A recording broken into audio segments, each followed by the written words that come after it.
kuwapa elimu ambayo itakusaidia wewe kijana, ili usimame uwe kijana wa maana na wa mfano, na uwe kijana ambaye utaleta mapinduzi mema katika nchi ya Tanzania, kwa maana ya kujali familia yako na wewe kuwa mtu, badala ya kuwa kitu kisicho na thamani, hata baada ya Mungu kusaidia kupata elimu ya sekondari. Kwa nini tuko hapa leo? Tuko hapa leo kuzungumza kwa ujumla wake.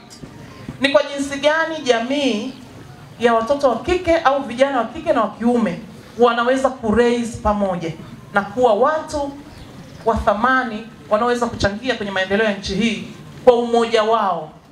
Tuko hapa kwa sababu ya kuzungumza na kujadiliana changamoto ambazo zinapata vijana wa kiume na wa kike katika jamii zao, katika shule, ambazo zinawafanya wawe suppressed, zinawafanya wasiweze kufikia ndoto zao, zinawafanya waone kuzaliwa ni laana badala ya baraka, zinazowafanya maisha yao yasifikiwe wanapotaka, hasa katika mila na desturi huko manyumbani, lakini hata mashuleni.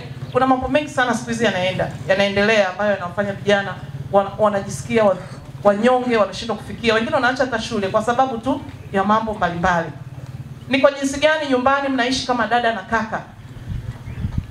Ni kwa jinsi gani unamsupport dada yako ili aweze kufanya vizuri? Ni kwa jinsi gani shuleni? Kuna shule, mimi mtoto wangu ni wa kiume, ananiambia, "Mami, this time tumeamua wasichana wote wao wa mwisho, yani sisi ndio wavulana wote tuwe wa kwanza mpaka wa 10." Nikamwambia, "Why? Kwa nini unasema hivyo?" Tumeamua tu. Sisi boys tumeamua tunasoma. Kuanzia wa kwanza mpaka wa 10 awe mwanamume. Alafu wanawake ndio wafuate. That is not a good spirit. Kwa hiyo nikaanza kumwambia, "Kwa nini unafikiri hivyo?" Akasema, "Yeye ndio, sisi ni wanaume." Sasa vitu kama hivyo, kwa mfano leo sawa, mkasoma mkafaulu vizuri, mnakuja kuoa kina nani? Nani anataka kuoa mke mjinga ambaye hataweza kuraise watoto wake wafanane na yeye? Naomba anyoshe mikono juu. Nani anataka kuoa mwanamke mjinga? Nyosha mkono juu. Unapungukiwa nini mkiwa mashuleni mkasoma wote mkafaulu wote? Mnapungukiwa nini?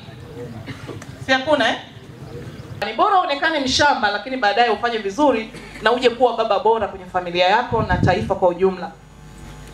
Nakubali wazazi wanaonisikiliza hapa, ningetamani walimu wanisikie pia. Hawa watoto Mungu ametupa dhamana ya kuwatunza na kuwalea, na iko siku moja tutaulizwa kwa nini hatukufanya wajibu wetu katika kuwaelekeza hawa watoto vizuri. Na kuwaelekeza watoto sio kuwapiga tu, sio kuwanyanyasa na kuwaita majina mabaya, ni kuwaelekeza kwa upendo, ili nao waje kuwa kama nyie walimu, ili waje kuwa kama sisi baadaye.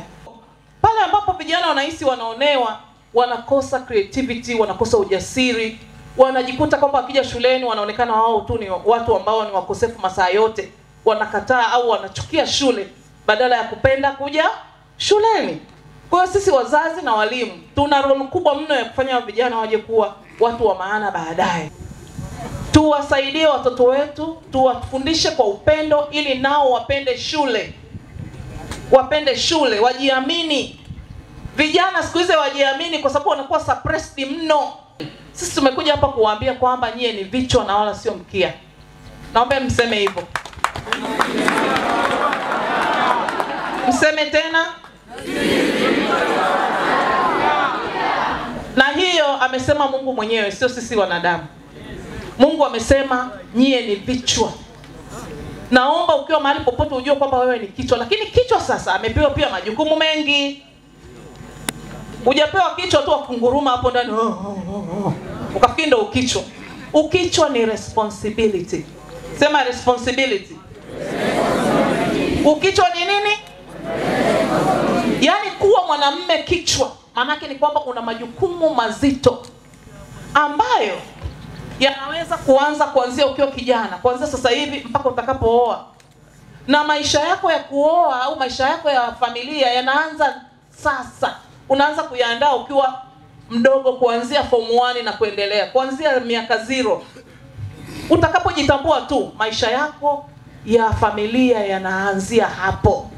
Ukianza kutembea na wavuta bangi na walevi na wanaoangalia pornography, maisha yako yatakuwa hivyo hivyo baadaye. Lakini ukija hapa ukasoma kama umetumwa na kijiji cha Iharara, kwa sababu unajua una wajibu mkubwa baadaye, utakuwa kijana anayejitambua na maisha yako yatakuwa bora baadaye. Malezi, kuwa mfano bora, kuwa na muda wa mazungumzo na usikivu, kwa maana ya kwamba vijana wengi hawako tayari kusikiliza, kuelekezwa. Inawezekana hata hapa sasa tunazungumza hapa, kuna mwingine anasema siwamalize mra, tupate msosi, nimesikia wamekuja na wali hivi, kutakuwepo na nyama mra? Nauliza kwa jirani. Lakini nataka niwaambie tu, waza chakula, lakini waza haya ni ya msingi kuliko nini? Chakula. Si ndio?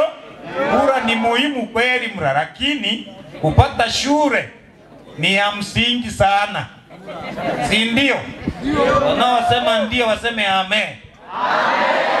Walio tuko pamoja waseme amen. Mwambie jirani yako tuko pamoja. Jambo jingine, kuwashirikisha katika maisha ya jamii. Ndio maana tuko hapa kuhamasisha washiriki shughuli za kijamii katika kazi za kujitolea, michezo, miradi ya maendeleo, yameshazungumzwa mengi.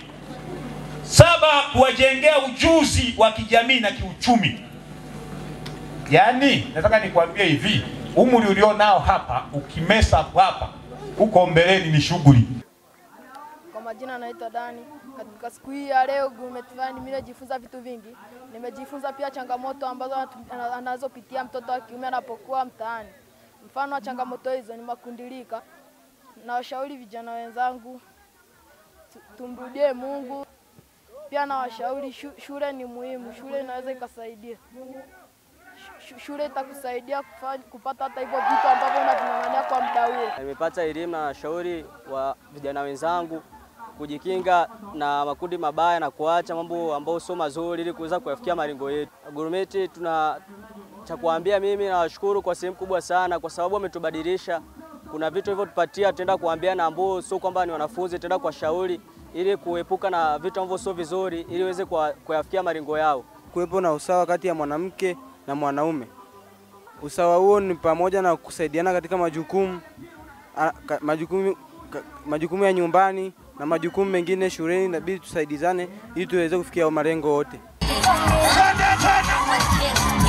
Sijasikia kelele.